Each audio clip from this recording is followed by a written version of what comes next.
تو اتباع رسول، محبت رسول کا تقاضا وہی جد و جہد کرو، وہی جد و جہد کرو. اسی کا نام جہاد فی سبیل اللہ ہے. بدقسمتی سے خود ہم نے غلط انٹرپریٹیشن جہاد کی ہے، جس کی وجہ سے دشمنوں کو موقع ملا. جہاد کے معنی جنگ، حالانکہ جہاد کے معنی تو جنگ نہیں ہے. جہاد جد و جہد کا نام ہے، کوشش. جہد کے مقابلے میں آئے گی تو وہ جہاد ہے. جہد یک طرفہ ہے تو جہد ہے، اور دو طرفہ ہو رہی ہے. رسہ جو ہے آپ ادھر کھینچ رہے ہیں، وہ ادھر کھینچ رہے ہیں، یہ جہاد ہے. آپ توحید کا پرچم اٹھائے ہوئے ہیں، توحید پھیلا رہے ہیں، وہ شرک پھیلا رہے ہیں، یہ جہاد ہے. کوئی مغربی ڈیموکریسی چاہتا ہے، کوئی سوشلسٹ ڈیموکریسی چاہتا ہے، ان کے درمیان رساکشی ہوگی کہ نہیں ہوگی؟ یہ جہاد ہے. قتال تو جہاد کی 9 منزلہ عمارت میں جا کے 9ویں منزل پر قتال فی سبیل اللہ، اور یہ دونوں قرآن کی اصطلاحات ہیں. ہم نے جہاد کو بھی جنگ بنا دیا، تو پھر تو اب ہر شخص کو قرآن میں جنگ ہی جنگ نظر آئے گی. جہاں جہاد کا لفظ آیا جنگ، جہاں جہاد کا لفظ آیا جنگ. اسی سے تو ان کو موقع مل گیا. اے نبی، آپ ان کافروں کی باتیں نہ سنیں، نہ ان کے باتوں میں آئیں، چاہے وہ صاف انکار کر رہے ہیں اور چاہے وہ کوئی مصالحت چاہتے ہوں کہ محمد کچھ نرمی دکھاؤ، کچھ ہماری مانو، کچھ اپنی منوا لو. یہ تم نے جو کل پیدا کر دی ہے، گھر گھر لڑائی ہو رہی ہے، اولاد ماں باپ سے جدا ہو گئی، بہن بھائی سے جدا ہو گیا، شوہر بیوی سے جدا، بیوی شوہر سے جدا. تو جو کہتے ہیں کہ a house divided amongst itself cannot stand، ہمارا تو تم نے قبائلی جو ہمارا روب تھا وہ ختم کر دیا دنیا میں. لہذا ایسا کرو، کچھ مصالحت کرو، کچھ اپنی منوا لو، کچھ ہماری مان لو. قرآن نے کہا وَدُّوا لَوْ تُدْهِنُ فَيُدْهِنُونَ فَلَا تُطِعِ الْمُكَذِّبِينَ. ان کی بات نہ سنیے. تو جہاد تھا جو ہو رہا تھا، جس کے لیے میں نے رات تقریر کی ہے، جہاد بالقرآن. فَلَا تُطِعِ الْكَافِرِينَ وَجَاهِدْهُمْ بِهِ جِهَادًا كَبِيرًا. یہ سورہ الفرقان کی آیت ہے نمبر 52. اور شروع کیسے ہوتی ہے سورہ الفرقان؟ تبارک الذی نزل الفرقان علی عبدہ لیکون للعالمین نذیرا. بڑی بابرکت ہے وہ ذات جس نے اپنے بندے محمد پر صلی اللہ علیہ وسلم یہ الفرقان نازل کر دیا تاکہ تمام جہان والوں کو خبردار کر دے. انذار، اور وہ پوری نوع انسانی کے لیے انذار.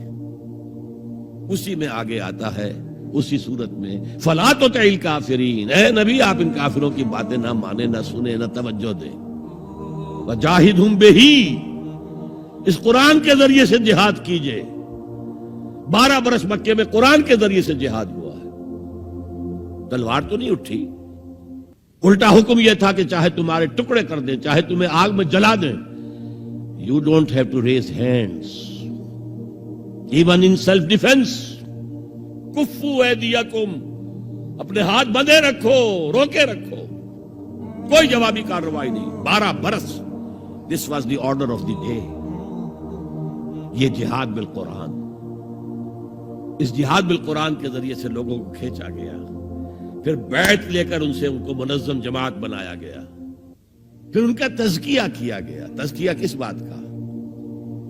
دل میں کوئی ولولہ، کوئی امنگ، کوئی حوصلہ، کوئی طلب، کوئی مقصود نہ رہ جائے سوائے اللہ کی رضا کے حصول کے اور آخرت کی فلاح کے حصول کے.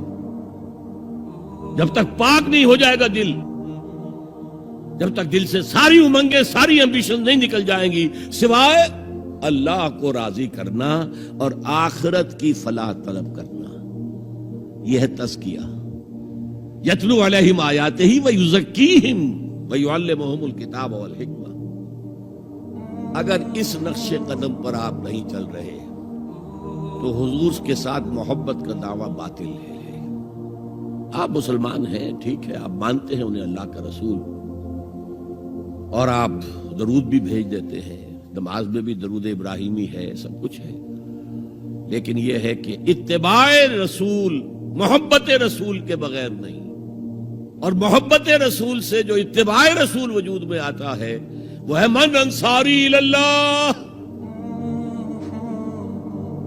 اور یہ سمجھ لیجئے، بس آخری نکتہ میں بیان کر رہا ہوں، اگر تو حضور کو بھی بھیجا گیا ہوتا صرف اہل عرب کے لیے آپ کی حیات طیبہ ہی میں مشن مکمل ہو گیا. جاء الحق وزهق الباطل ان الباطل كان زهوقا. اذا جاء نصر الله والفتح ورأيت الناس يدخلون في دين الله افواجا. کام مکمل ہو گیا. لیکن حضور کو تو بھیجا گیا ہے پوری نوع انسانی کے لیے. وما ارسلناک الا کافۃ للناس بشیرا ونذیرا. اے نبی ہم نے آپ کو نہیں بھیجا ہے مگر تمام انسانوں کے لیے بشیر اور نذیر بنا کر.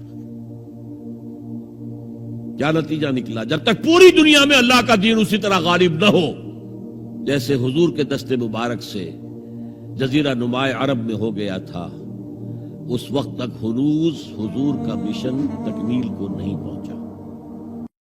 دین کی بات پھیلانا صدقہ جاریہ ہے. ثواب کی نیت سے ویڈیو کو شیئر ضرور کیجیے. جزاک اللہ.